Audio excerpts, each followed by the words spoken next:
2. So then hopefully Monday we'll finish the second one.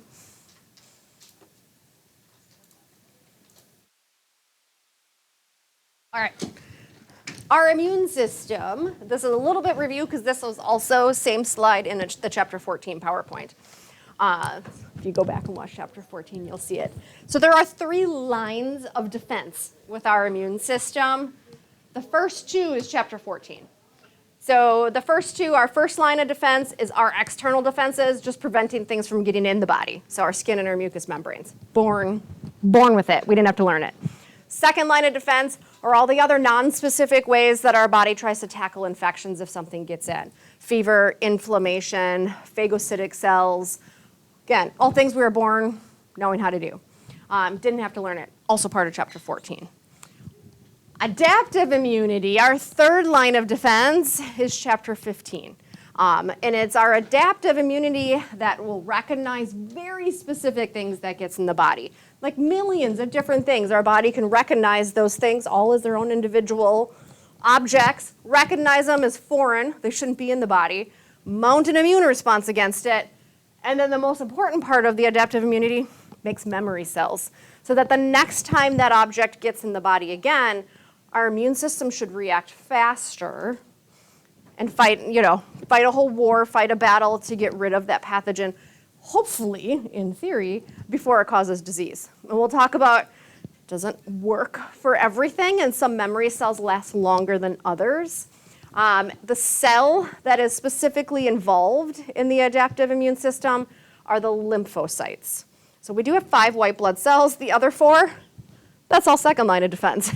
But it's our lymphocytes out of our 5 white blood cells that's part of our adaptive immunity. And not all lymphocytes are created equal. So again, another image, another diagram with our 3 lines of defense. Our innate defenses, all the things we're born knowing how to do. That pinkish colored one, that's your first line of defense. The blue is our second line of defense. And then our third line of defense is our adaptive immune system. And our adaptive immune system, this chair is just going to get in my way today, has 2 branches to it. So adaptive immunity or immune system. There is a humoral branch, and that's what I want to get through today. And then there is a cell-mediated branch. And that will be Monday's lecture. Now, each one of them, the humoral immunity, the cellular immunity, also called cell-mediated immunity, they each have their own kind of cell listed there, B cells and T cells. Those are 2 different kinds of lymphocytes. So they're still lymphocytes, but I'm going to talk about where they get their names coming up. So kind of in the PowerPoint, things we're going to tackle, where does, just over in general, what is the adaptive immunity? Because there are some terms. Stage, where does it take place? Like where is your immune system? What are the main players? So what are antigens? We're going to go over some terminology stuff today. What are antigens? What are B cells? What are antibodies? What are T cells, which we'll get more to on Monday? What are cytokines and how do they play a role? What are the abbreviations MHC and APC? How does the cell-mediated branch work? How does the humoral immune system work? And then even how do the 2 branches communicate with each other?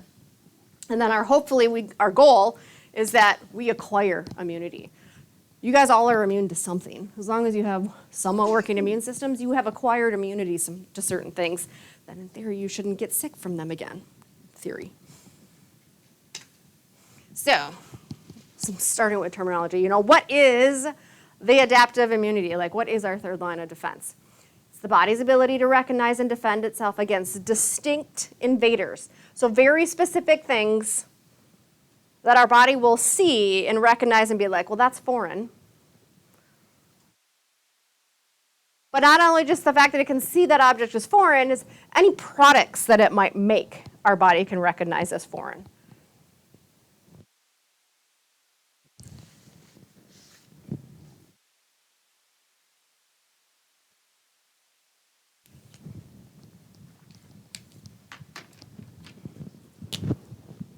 I didn't leave myself a lot of room for defining 5 attributes of our adaptive immunity. The one is the specificity. So our adaptive immunity has tailored, reactions to specific, it's in the word, invaders. So it will recognize very specific things that can get in the body, millions of very specific things, and then has a very specific tailored reaction on how to get rid of it.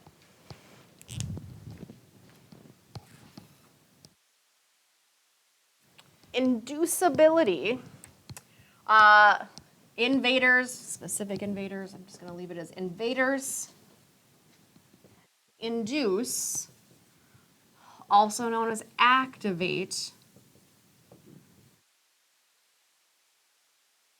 cells are of adaptive immunity.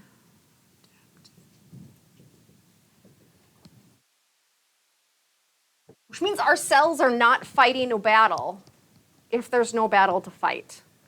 If something did not get in the body, your immune system's not going to do anything. It's just patrolling, looking for invaders.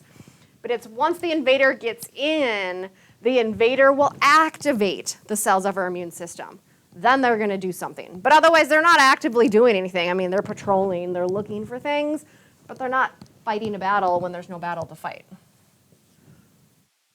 Clonality, once activated or once induced, cells make clones of themselves.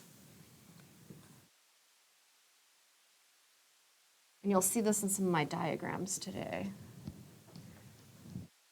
Again, we have cells that are looking for very specific invaders. If that very specific invader got in the body, if you're going to fight a war, whoever has the biggest army generally wins. And so if you're going to fight a battle, you want as many of yourselves as possible that can recognize that very specific invader. Our adaptive immunity should ignore normal body cells.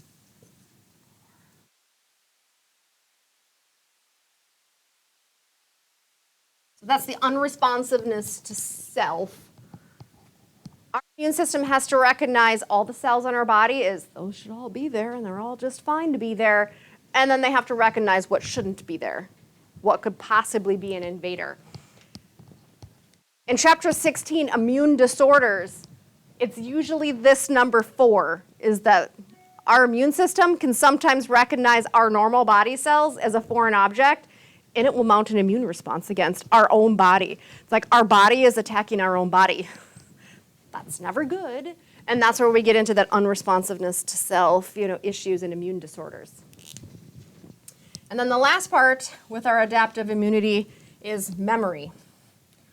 We have memory cells to mount immune response faster.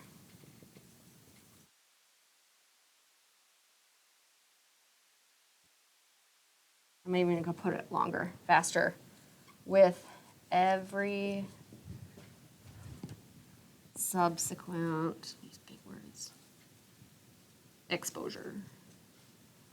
Meaning every time you're exposed to that pathogen again, you should be mounting immune response faster and faster. Partly because you're getting more and more memory cells for every subsequent exposure.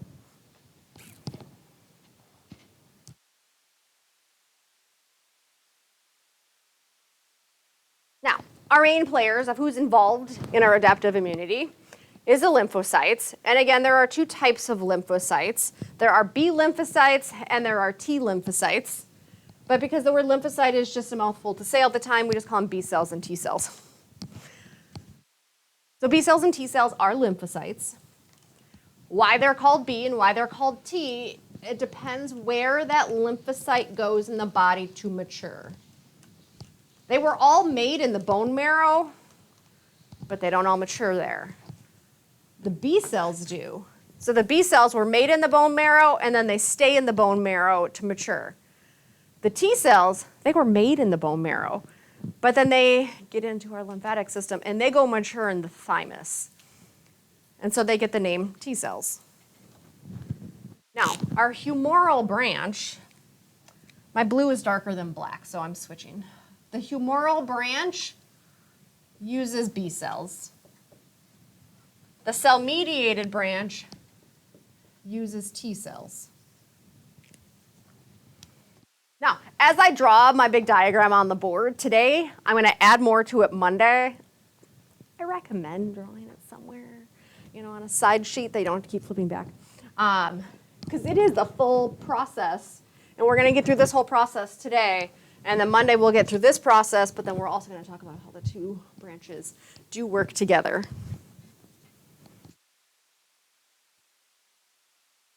Again, the humoral branch, that's all B cells, and ultimately antibodies. So we're going to talk about antibodies today. The cell-mediated branch, T cells, and we'll talk more on Monday. There's more than one kind of T cells. So it's like, lymphocytes are lymphocytes, but they're not all created equal. There are B lymphocytes, there are T lymphocytes, and then there's different kinds of T lymphocytes. Where does it take place? What is our immune system? Our immune system is our lymphatic system. We'll talk about the immune system. It's our lymphatic system. I've got more slides. The lymphatic system is composed of all of our lymphatic vessels and the fluid, the lymph, that travels through it. Now, lymph has a very similar composition to blood plasma, and it's because it came from blood plasma. So wherever you have blood vessels, lymphatic vessels are right next door. And as plasma will leave blood, it will travel through interstitial fluid and end up in the lymphatic vessels. And so the red blood cells aren't going to leave those blood vessels, but that plasma can. And so the lymph itself has a very similar composition to blood plasma. It's where it originated. The biggest difference is in lymph, we don't have red blood cells, but we do have lots of lymphocytes, B cells and T cells, that are, again, patrolling the body for foreign invaders. And anywhere, again, you have blood flowing everywhere in the body, you have lymphatic vessels that are right there, constantly looking for anything that may have gotten into the body. Some of the organs that are part of the lymphatic system. We have primary and secondary. Primary is where those B and T cells matured. So your red bone marrow and your thymus. That's where we get the B for B cells and T for T cells. So it's where the cells originated. So we call them primary lymphoid organs because that's where we get our lymphocytes. Secondary lymphoid organs, your lymph nodes, your spleen, your tonsils, and something known as mucosa-associated lymphoid tissue. It's a mouthful, so when we have those kind of things, we like to acronym it and call it MALT. It's these tissues, these organs, is where we have the highest number of lymphocytes. So we do have lymphocytes patrolling our body looking for foreign invaders, but we have the highest numbers in these organs. It's almost like, once you find a foreign invader, let's move it to these organs, and that's where we can kind of figure out what to do with it. Mucosa-associated lymphoid tissue. Mouthful. This is a tissue. It's not a full organ. This is a tissue associated with mucosal linings that has a lot of lymphocytes. So that's why they call it lymphoid tissue, but it's mucosa-associated. For example, the most common place we find a lot of this is in your large intestine. Lining your large intestine. Is there a lot of bacteria in your intestinal tract? So much. Because there's so much bacteria in your intestinal tract, that's a high-risk area for that bacteria to leave the intestinal tract, penetrate it, and cause serious issues. Because it's a high-risk area, we have tissue that lines that large intestine that has tons of lymphocytes. So if anything tries to get beyond that intestinal tract, we've got lymphocytes right there that are ready to mount some type of immune response against it. And so it's high-risk areas. So it's mucosa-associated because it's that mucosal lining, high-risk areas that has lots and lots of lymphocytes. Are these two sides not on the Are they not? No. Oh, I'm sorry. I don't know why not. I don't know why not. Somehow, I don't know. I've got so many like versions of things and I move things around. Is it somewhere like later? No. I'm sitting there, I'm like, did I move it? Is it like gonna come up in like a few slides? I'll get it on there. No, I'll get it in there. Maybe she deleted them. Nope. Ours says Somehow. adaptive immunity student, so maybe it was. Maybe. I don't know. Another term, I'll get it in there, is antigens. So our immune system is constantly looking for antigens. And again, I'm talking foreign invaders. Well, that's what antigens are. It's a molecule the body recognizes as foreign. The word antigen, the reason why it got its name, gen, because it generates, and anti for antibody. So these are things that our body will recognize as foreign, and it will cause us to generate antibodies. Now, epitopes are little structures on the antigen. And I want to draw stuff. I'm going to draw it over here. I'm going to draw that thing because I'm going to talk about it.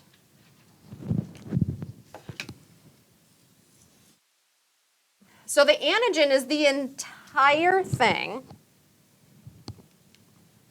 but the entire thing is going to have little structures on the outside. So little red triangles, little orange squares, green rectangles. Our body can recognize the whole thing as foreign, but it can also recognize individual parts. It can recognize just the little red triangles and trigger it to make antibodies against little red triangles. We can make antibodies against little orange squares and green rectangles. I'm going to see, I didn't check my audio before I came in here. I've got a little, it's like 40-second video that kind of explains epitopes versus antigens. If it doesn't work, I'll make a better link. Showing up on the first page of Google might not be the best for everyone. Antigens are macromolecules, usually of molecular weight greater than 10,000, such as proteins and polysaccharides. They are recognized by the immune system as foreign. Individual antibodies are not made against the entire antigen molecule, but rather to particular chemical groups on the molecules known as antigenic determinants or epitopes. Many different antibodies can be made against a single antigen, each antibody reacting with a different epitope. Complex structures, such as the surfaces of bacterial cells, may have many different epitopes. Each different antibody binds only to the correct epitope. So, quick little 40-second video. Again, our body can recognize the whole structure as a foreign object, but it's recognizing each of the tiny little structures on the outside as foreign and can mount immune responses against any one of those. And as long as we have antibodies that can recognize any one, in theory, like on the bacteria, we can now fight against it. Those antibodies are going to target that particular structure.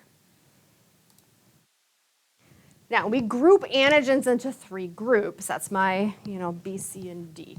An exogenous antigen, exo meaning outside. These are things not found inside of our cells, so they are outside of our cells, but they contain structures as well on the outside that we will consider as foreign. For example, if this is the bacteria, our immune system can see the bacteria, but not just as a bacteria. Maybe it sees these little, blue blob things. It sees the cell wall. Do our cells have cell walls? Maybe it's this cell wall structure that our body's like, that's an outside structure that I recognize as foreign. If it's a bacteria that has a flagella, that's a unique structure that bacteria can have. The only cell in the human body that has flagella is sperm, and it doesn't look anything like a bacteria flagella. So that's a foreign object that's outside of the cell that our body's like, foreign, let's mount an immune response against it. So it's outside structures. An endogenous antigen, which we're going to talk more about Monday, is when you get foreign objects inside of our cells. Our immune system has to look at an infected cell and see that cell and be like, you have something inside of you that you shouldn't have inside of you. And this happens with every virus, because viruses have to hijack our own cells. They have to be able to see inside of the cell, and they do not have X-ray vision. And so what happens is if you get a virus inside of one of our cells that's taken it hostage, some of the structure of that virus does present itself on the outside of our cells. So they're called endogenous antigens. They were inside molecules, this little blue circle, that presented themselves on the outside. So that our immune system cells can be like, oh, you're infected with a virus that's inside of you, and I can't see inside of you, but I can see you've got these little virally, blue circles on the outside. So I know you're infected, and now I'm going to have to kill you. An autoantigen, the word auto means self. Like if you have an automatic car, it shifts by itself. An autoantigen, these are normal body cell structures that our immune system has to be able to recognize as normal, but that doesn't mean it always does. Again, that's immune disorders. So these are structures, our cells have lots of things on the outside of them. Any one of those things in theory could trigger our immune system to attack it.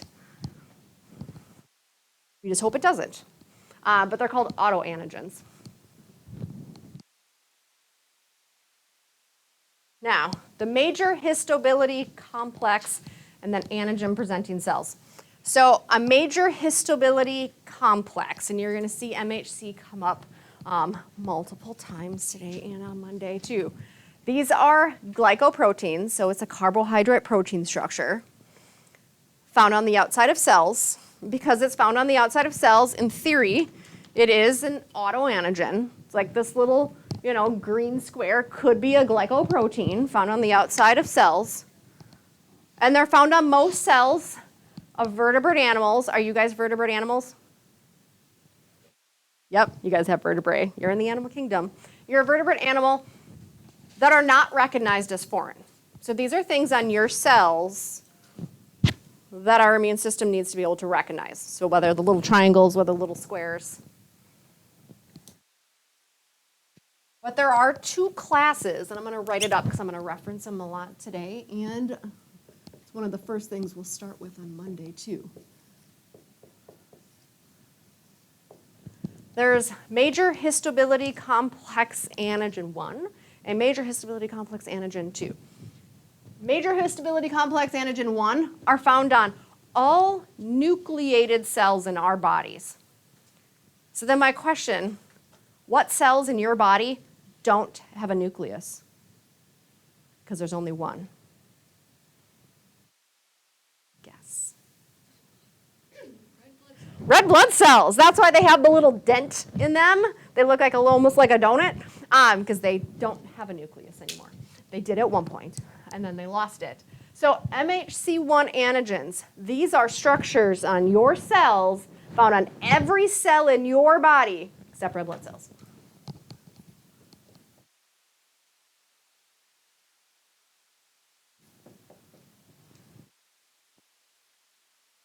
Now, they're called major histocompatibility. Any guess, if you're studying histology, what are you studying?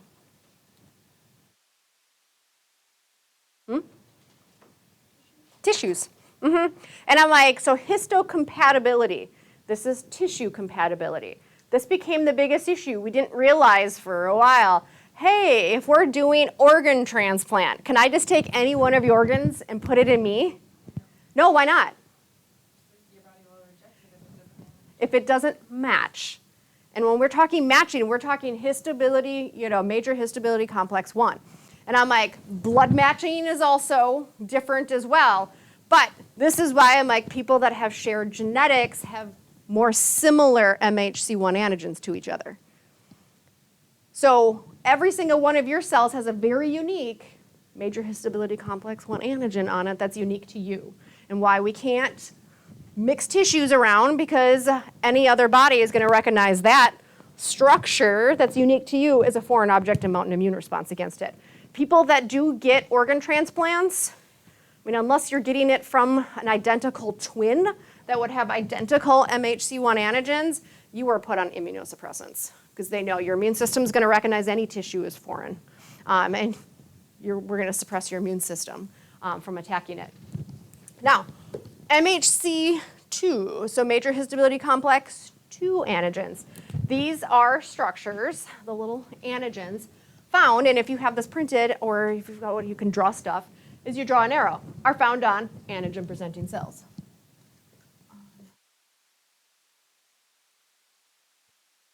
Got it printed, or whatever you can show. Found on antigen-presenting cells. So not every cell in the body. So MHC1, all nucleated cells in the body. It's like on every cell that you have. The MHC2 are only on antigen-presenting cells. Examples of antigen-presenting cells, and their name is for what they do. They present antigens to cells in the immune system, say, look at what I found. Do something with it. That's their job. Examples of antigen-presenting cells, dendritic cells. These are not the nervous system dendrite. Dendritic cells, they do have these long projections is where they get their names. We find a lot of them in our skin that are looking for foreign invaders. Macrophages just means a big eating cell. Again, they eat foreign objects, and then they present it to our immune system like, look what I ate. Look at foreign. Do something with it. And then B cells that we're going to talk about today are also antigen-presenting cells. So their job is they present whatever they see to the rest of the immune system to do something about it. And they have another type of MHC antigen. Now, your B cells, your lymphocytes, it's a nucleated cell in the body. So is it going to have an MHC1 antigen on it? Yes. Yep. But because it's an antigen-presenting cell, it will also have an MHC2. So antigen-presenting cells have MHC2 antigens on them, but they're still nucleated cells in the body, so they're also going to have an MHC1. Now, our B cells, they came from the red bone marrow. They matured in the red bone marrow. Where we find the highest numbers of B cells, we find most of them in the spleen, the lymph nodes, and your mucosa-associated lymphoid tissue, MALT. In our blood, we find just a small number. In theory, we shouldn't have foreign objects in our blood supply.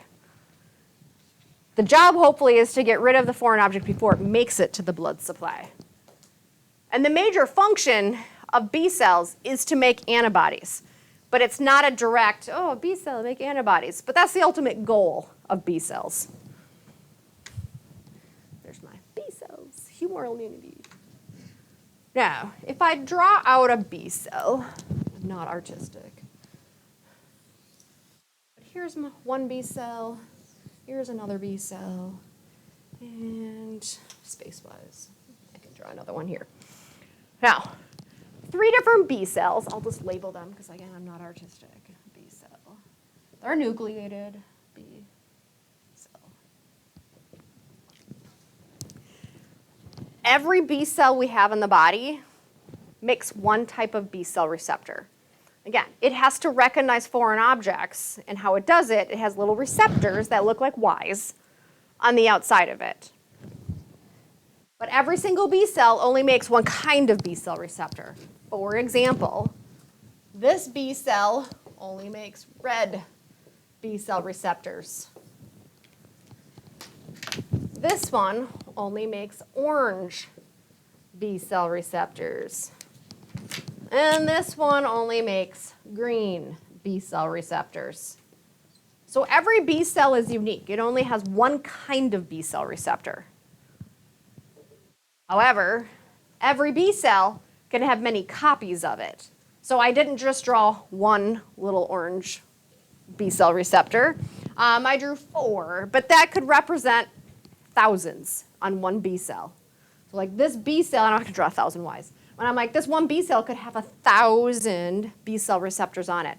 They're all the exact same color. They all recognize the same thing. They're identical to each other. So each B cell receptor recognizes just one thing. They're all identical to each other. They only recognize one thing. Now, I color-coded this for a reason. For example, this B cell that has little red B cell receptors, little Ys, can only recognize little red triangles. This orange one only recognizes little orange squares. The one that has the green B cell receptors only recognizes the little green rectangles. They can only recognize one thing. This one that has the green B cell receptors cannot see and recognize that red triangle, and I can't do anything about it.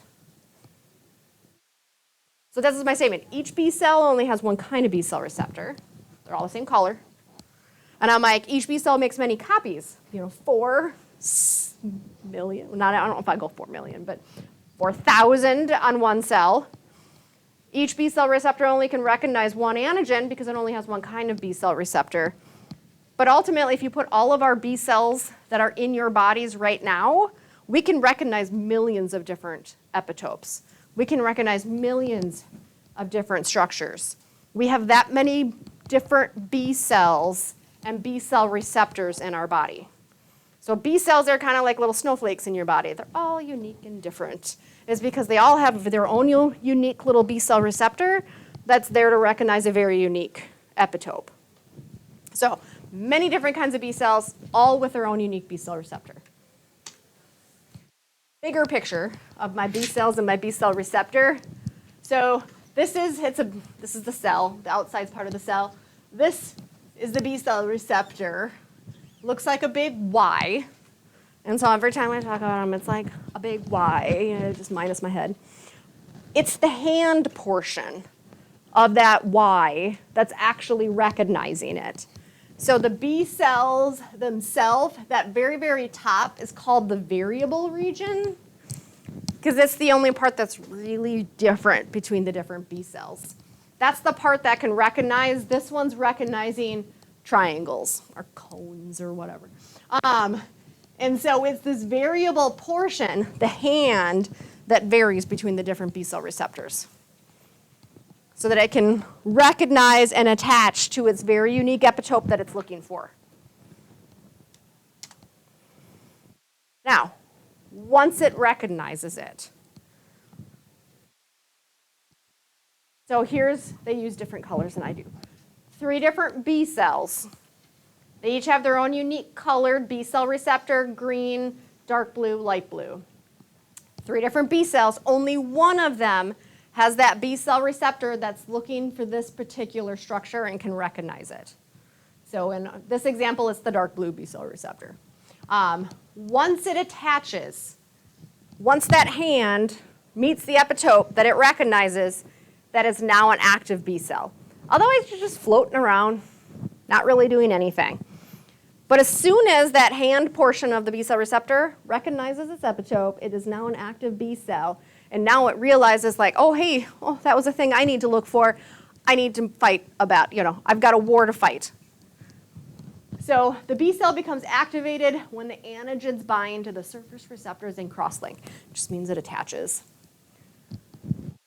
So once this one B cell that finally got activated, it finally saw the thing it was supposed to be looking for in the body, it becomes activated, it goes through clonal selection. That was the clonality term on there. If you're gonna fight a nice big war, it's best to have the biggest army, and so it's gonna make more of itself. And so now we have more activated B cells. And again, they're all the same. They all have that same dark blue B cell receptor that's meant to recognize that little red antigen, whatever it's supposed to be. But once you activate those B cells, so we've activated this B cell, it will make more of itself. Then it starts to change, because activated B cells don't get rid of the foreign object. They don't get rid of that red thing. They change into a different kind of cell. So they differentiate into effector cells, and there's one of 2 different kinds of cells it can become. Most of them become plasma cells.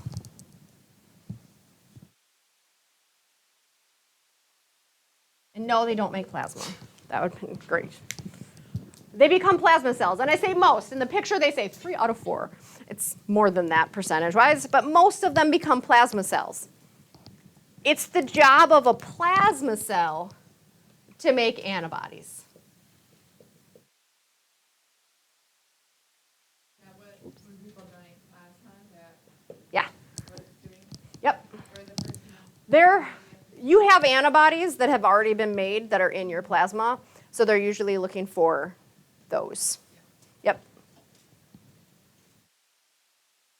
Now, these plasma cells, once activated, so we activated B cells, they made lots of copies of themselves, so we've got lots of activated B cells. The majority of them are going to become plasma cells, and they're going to turn out antibodies at a rate of 2,000 antibodies per second per cell for about 4 to 5 days, and then they die. Plasma cells don't last forever. I mean, we can keep activating, if you've got an active infection, we can keep activating more B cells, and we've got clonality happening, and we can make more plasma cells. But plasma cells don't live forever. They turn out a whole bunch of antibodies in a few days, and then they die. It's the antibodies that we'll talk about in a little bit. The antibodies target the foreign object to get rid of it. So B cells, their job is to patrol and then do something. And hopefully that do something is to make antibodies to get rid of the foreign object. Now, if you don't become a plasma cell, your other option is to become a memory cell.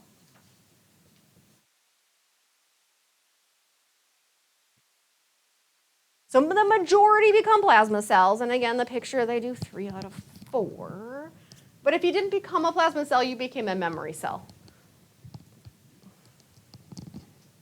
This process of the B cells recognizing the foreign object, becoming plasma cells, churning out antibodies, depending on what it is, and if you've ever been exposed to it, but we're going to assume you've never been exposed to it, can easily take 10 to 14 days. Which means you're going to get sick. And I'm like, because it takes a while before you get enough antibodies to truly target that thing for destruction to get rid of the foreign object with those antibodies. The hope is that now you have some memory cells. And if a memory cell later on, months later, sees the little red blob, whatever it's supposed to be, that memory cell can activate this process, and it can happen within 24 hours. The idea is that you'll make antibodies within 24 hours, not 10 to 14 days, and the antibody can get rid of the antigen, hopefully before you ever even saw signs or symptoms. Yay, memory cells. Bigger picture of it, just because I know it was small pictures on the PowerPoint. So again, you have lots of different kinds of B cells. They're all unique. They all have their own unique B cell receptor, but lots of copies. When a B cell with its little B cell receptors finally recognizes the thing it's supposed to, it becomes activated, it makes more of itself. Those activated B cells turn into effector cells, meaning cells that are going to do something. The majority will become plasma cells to make antibodies, and if you don't become a plasma cell, you become a memory cell. Now, since I've got this picture up here and it's nice and big, these are antibodies. What do you notice about the appearance of an antibody to the appearance of a B cell receptor? They match. They should match. Because these antibodies have to recognize the same thing. They have to be able to recognize the same thing that activated the B cells. So antibodies do look identical to the B cell receptors, except they're free-floating, not attached to a B cell. So antibodies. We made antibodies. Antibodies are proteins. Again, lots of proteins. Proteins can be enzymes, proteins can be structural materials, but your immune system will work best if you have protein in your diet. And all of you who are going nursing are going to have to explain that to your patients. If your patients are super sick and all they're eating is toast, because that's all they feel like eating, they're not going to have the strongest working immune system, especially if they're really skinny and don't have a lot of substance to them. Your immune system, all of your antibodies are protein structures. You need protein in your diet to really mount the strongest immune system. Another name for antibodies are immunoglobulins. It's got 2 names. I like to call it antibodies, and then I usually just shorten it to AB. But immunoglobulins means the same thing, and it's usually shortened to IG. Just if you see it, they mean the same thing. They came from plasma cells. And they look like a big Y. They look identical to the B cell receptor. And because they're that Y, it's the hands, that top portion, that's identical to whatever activated them. The little red blob, whatever it was. On the thing, usually it's like a little cone. And so they have an antigen binding site and antigen specificity. They are identical to the B cell receptor. It's that top pinkish, orange, whatever color. That's that variable region that can recognize the very specific object. So they have a variable region, the hands, and a constant region, the body. Most antibodies, not all, there are a couple different classes of antibodies. Most antibodies, the body portion of it, pretty similar. Which we figured this out. This is how we can start to make antibodies in the lab, because we know the body portion's the same. It's only the hands that varies. The job of the antibodies, again, B cells don't get rid of the foreign object. The antibodies do. And there's several ways they can get rid of the foreign object. Again, I think I've got a slide. Yeah, I've got a slide with pictures. So they have that variable region that will bind to the antigen, but they can only see antigens that are extracellular. And I'm going to write that note up here. Antibodies can only recognize and attach extracellular structures. When I say extracellular, meaning these are things that are not inside of our cells. So they're outside of our cells. So bacteria that are floating around, they're not inside hiding in one of our cells. They are not viruses that are hiding inside of our cells. We have viruses that can be in the body that aren't inside of our cells yet. And antibodies can recognize them as long as they're not inside the cell. Antibodies can only recognize extracellular, outside of the cell structures. The job, once that antibody recognizes its foreign object and attaches to it, one of its main things it tries to do is try to increase phagocytosis. Let's get rid of that foreign object by getting phagocytes to eat it. But it's not the only way. It can also inactivate pathogens or toxins too. So the how is my next slide. So different ways that antibodies can work. So the antibody looks like a Y. And because it is a Y, it does have two hands that it can attach. So it's going to use that hand, and depending on what the object is that got in the body, when it attaches to it with one hand or two, once it attaches to it, depending on what the structure is, one of these little epitopes, it can neutralize it, meaning the toxin, its job is to kill cells, but if you attached and covered that toxin in antibodies, that toxin can't kill cells anymore. It neutralizes it. A virus, which its job is to recognize cells in our body, get inside of them, hijack them, but if they're covered in antibodies, that virus can't attach to cells anymore. And so it neutralizes it. It can no longer do what it was supposed to be doing.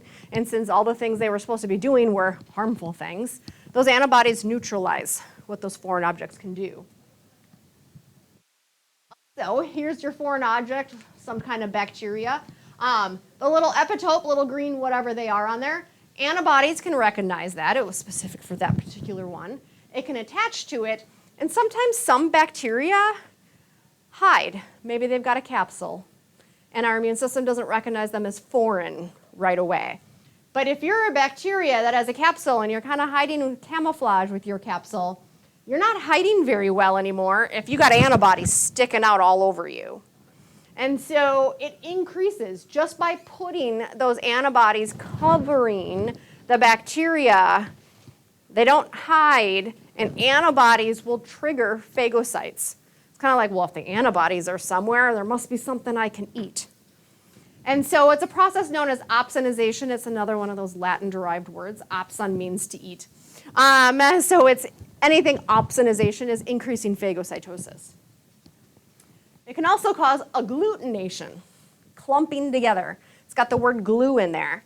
Because antibodies have two arms or two hands, they could, in theory, instead of just having both hands attaching to the same object, they can use each of their hands and attach to, okay, I got one bacteria and then I've got another bacteria. They're the same kind of bacteria, but it can attach to two objects, and then another antibody can do the same, and all of a sudden we can have a whole bunch of bacteria clumped together.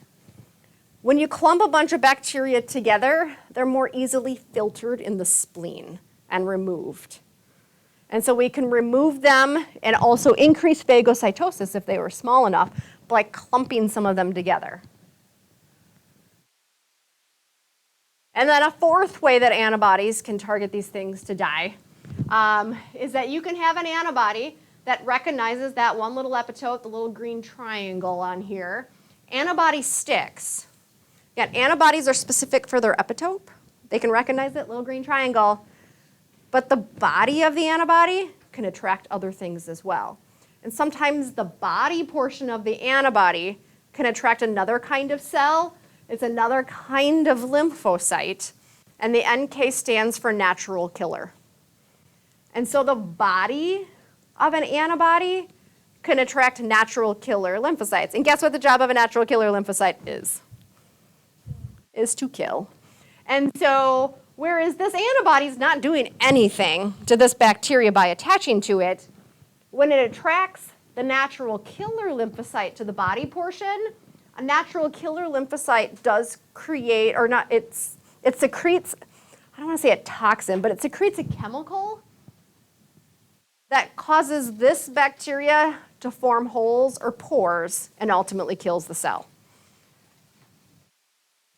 So the antibody's job is to attract natural killer lymphocytes. The natural killer lymphocytes cause holes to form in the cells, and now those bacteria will die. It's called antibody-dependent cell-mediated cytotoxicity. It's like so long. Again, antibody-dependent, antibody has to attach. Cytotoxicity is because it's attracting a particular cell that becomes then toxic for the cell it's trying to kill. They word things as like long as possible and then give it an acronym.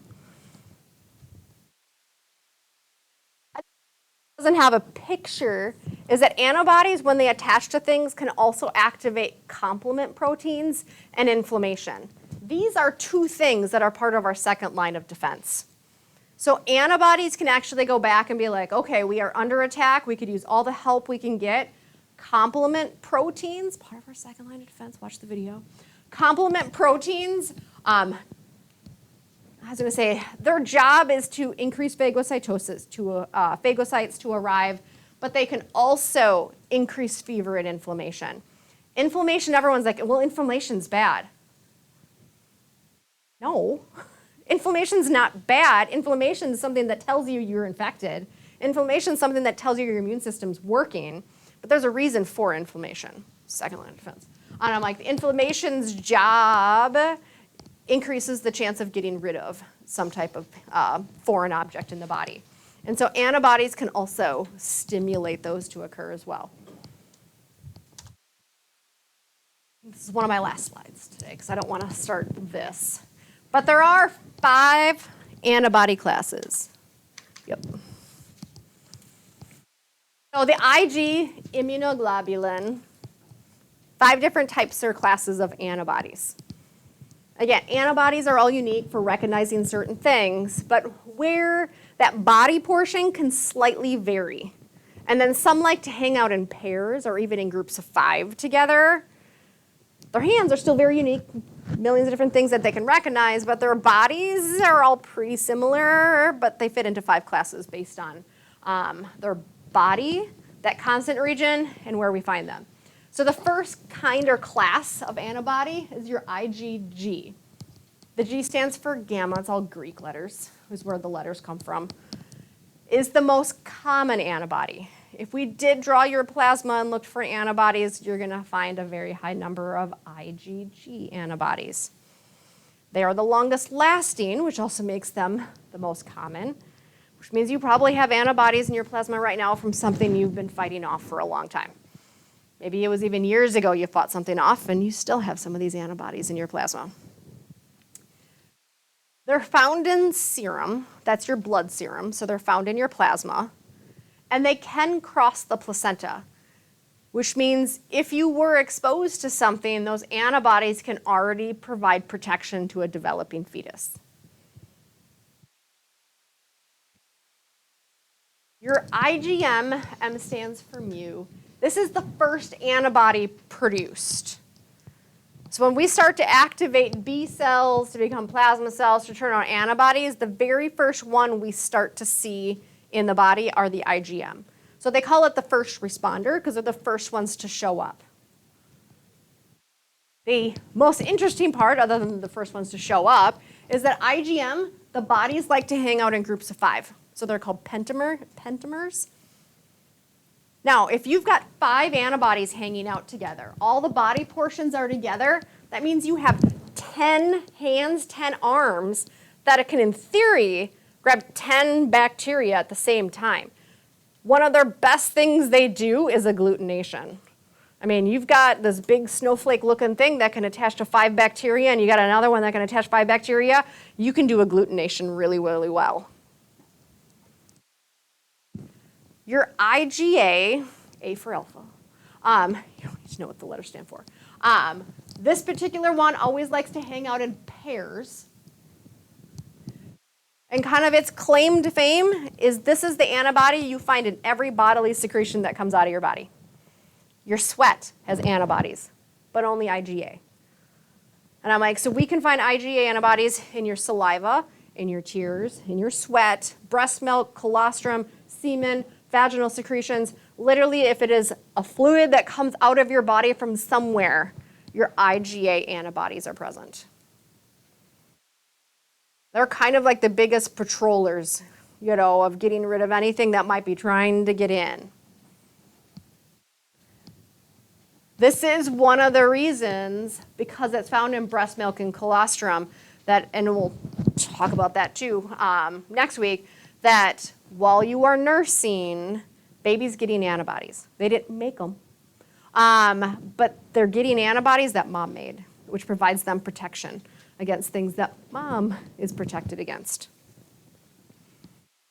IgE, E for epsilon, is involved in 2 kinds. We usually only see IgE antibodies when you're having an allergic reaction or you're having a parasitic worm infection.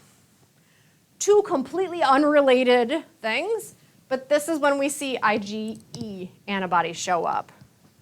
Now, what works out really well is there's a white blood cell that starts with an E that also is increased with allergies and parasitic worm infections. What white blood cell starts with an E?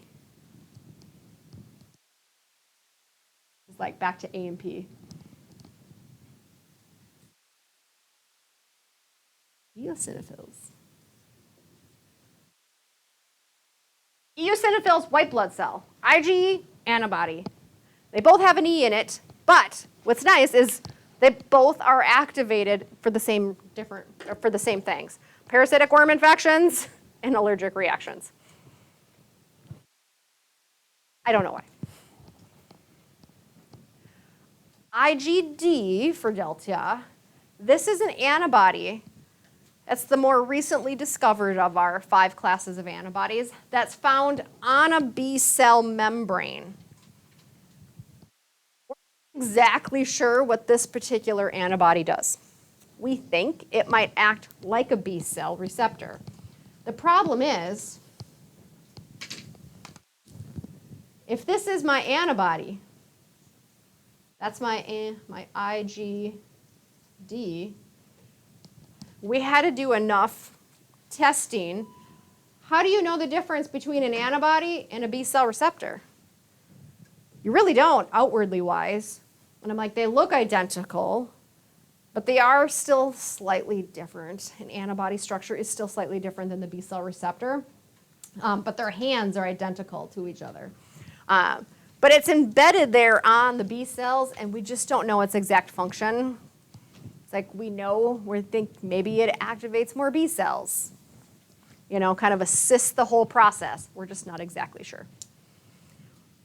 We're going to end right there because I am not going to start this. On Monday, we're going to talk about the different kinds of T cells, how they work and get activated, intracellular, so viruses, and then how these two can work together for the benefit of all.